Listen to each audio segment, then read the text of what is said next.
Hello welcome to daily drive vlogs. నేను మీకు ఈరోజు ఒక హెల్దీ జ్యూస్ చూపించబోతున్నానండి. జ్యూస్ అని చెప్పి ఏంటో ఆకులు చూపెడుతుంది అనుకుంటున్నారా? ఈరోజు జ్యూస్ వీటితోటేనండి. బీరకాయ ముక్కలు, ఇదైతే ములగాకండి, డ్రై అయిపోయింది. పచ్చిది ఉంటే బాగుంటుంది కానీ నా దగ్గర డ్రై అయిపోయింది. టమాటా, జామాకు, కరివేపాకండి. ఇంకా నెక్స్ట్ ఐటమ్ వచ్చేసి పిండి కూర అండి. పిండి కూర అయితే హెల్త్కి చాలా మంచిదండి. కిడ్నీ స్టోన్స్కి అయితే చాలా బెనిఫిట్. కిడ్నీలో రాళ్ళు కరుగుతాయంట పిండి కూరతోటి. ఇది డాక్టర్స్ కూడా సజెస్ట్ చేస్తారు పిండి కూర తినమని. కిడ్నీలో స్టోన్స్ ఉన్న వాళ్ళు జ్యూస్ తాగితే కిడ్నీలో స్టోన్స్ కూడా తొందరగా కరిగిపోతాయంట. సో ఇదైతే నేను మా పక్క ప్లాట్లో చాలా మొలిచింది అనేసి నేను తీసుకొచ్చేసి జ్యూస్కి వాడేస్తున్నాను.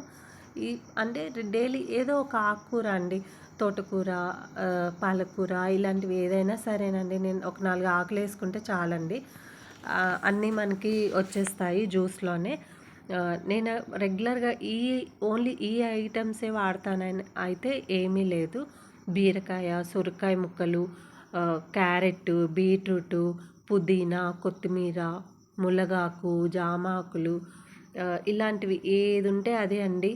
ఏ ఆకుకూరలు అయినా సరే అన్నీ, కానీ మినిమం 3-4 ఐటమ్స్ లేకుండా జ్యూస్ చేయను.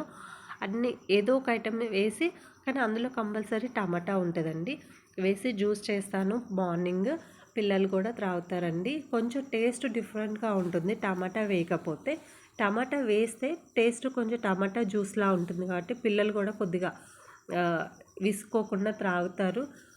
నేనైతే మా పిల్లల కోసం నేను టమాటా వేసే చేస్తాను. టమాటా ఉంటే వాళ్ళు కొంచెం పర్లేదు ఇష్టంగా త్రాగుతారు, లేకపోతే వద్దంటారు. మనకి హెల్త్ బెనిఫిట్స్ చాలా ఉన్నాయండి ఈ జ్యూస్లో.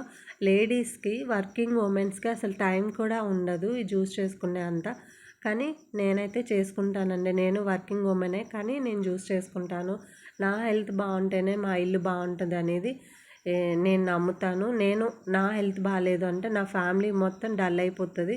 అందుకే నా హెల్త్ బాగుండాలని చెప్పి, నా పిల్లలు కూడా బాగుండాలి కాబట్టి నేను నా కోసం, నా ఫ్యామిలీ కోసం, నా హెల్త్ నేను కాపాడుకుంటున్నాను. ఏదో ఒక రకంగా ఏదో ఒకటి చేస్తూనే ఉంటాను నా హెల్త్ కోసము.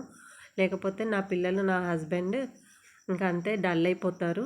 అందుకే లేడీస్ ఎవరైనా సరేనండి, ముందు ఫ్యామిలీ గురించి ఆలోచిస్తారు కానీ వాళ్ళ కోసం ఎవరు ఆలోచించరు. కానీ మీకోసం మీరు ఆలోచించుకోండి. మీ హెల్త్ బాగుంటేనే మీ ఫ్యామిలీ బాగుంటుంది. సో ఏదో ఒకటి ట్రై చేయండి, మినిమం ఏదో ఒకటి ట్రై చేయండి. నేనైతే ఎర్లీ మార్నింగ్ అన్నీ ఏది చేయడానికి టైం లేకపోయినా జ్యూస్ మాత్రం కంపల్సరీ చేసుకొని త్రాగేస్తుంటానండి. ఎందుకంటే నా హెల్త్ నా ఫ్యామిలీ హెల్త్ కాబట్టి. ఈ జామాక్ ఏంటి ఫస్ట్ టైము అనేసి అనుకుండొచ్చు, ఎందుకంటే జామాక్తో జ్యూస్ మీరు ఎవరు చూసి ఉండొచ్చు. కానీ జామాక్ బెనిఫిట్స్ నేను గూగుల్లో చూశానండి, చాలా ఉన్నాయి. తెలిసినప్పటి నుండి నేను జామాకుని కూడా జ్యూస్లో వాడుతున్నాను. బ్యాడ్ కొలెస్ట్రాల్ చాలా మందికి ఉంటుందండి నవేడేస్. బ్యాడ్ కొలెస్ట్రాల్ తగ్గించుకోవడం ఎలా అనేది ఎవరికి తెలియదు. కానీ జామాకు జ్యూస్ తాగడం వల్ల బ్యాడ్ కొలెస్ట్రాల్ కూడా తగ్గుతుందండి, గుడ్ కొలెస్ట్రాల్ ఇంక్రీజ్ అవుతుంది. పీరియడ్స్ టైంలో చాలామందికి చాలా పెయిన్ వస్తూ ఉంటుంది. ఆ పెయిన్ కూడా కంట్రోల్ అవుతుందండి ఇలాంటి జ్యూసెస్ ఏదో ఒకటి త్రాగడం వల్ల. వీటిల్లో యాంటీ ఆక్సిడెంట్స్, విటమిన్ సి అన్నీ ఉంటాయండి. విటమిన్ ఏ ఉంటుంది. సో హెల్త్కి, స్కిన్కి చాలా బెనిఫిట్ అండి. చిన్నపిల్లలకి ఎక్కువగా నోట్లో కురుపులు అవుతూ ఉంటాయి. ఆ కురుపులు కూడా కంట్రోల్లో ఉంటుందండి, తగ్గుతుంది. పెద్దవాళ్ళకు ఓకే కానీ చిన్నపిల్లలు పాపం భరించలేరండి, ఫుడ్ తినలేరు కదా. ఇలాంటి ఏదో ఒక జ్యూస్ వాళ్ళ చేత ఎర్లీ మార్నింగ్ త్రాగిచ్చారంటే వాళ్ళకి అన్ని రకాల విటమిన్స్ వాళ్ళ బాడీకి అందుతాయి. వాళ్ళకి హెల్త్ ఇష్యూస్ కూడా ఎక్కువగా రాకుండా ఉంటాయండి. మీరైతే ట్రై చేయండి ఈ జ్యూస్ ఎలా ఉంది ఏంటి అని. మినిమం ఒక 1 మంత్ ట్రై చేయండి, మీ హెల్త్ మీకే తెలుస్తుంది. Thank you for watching.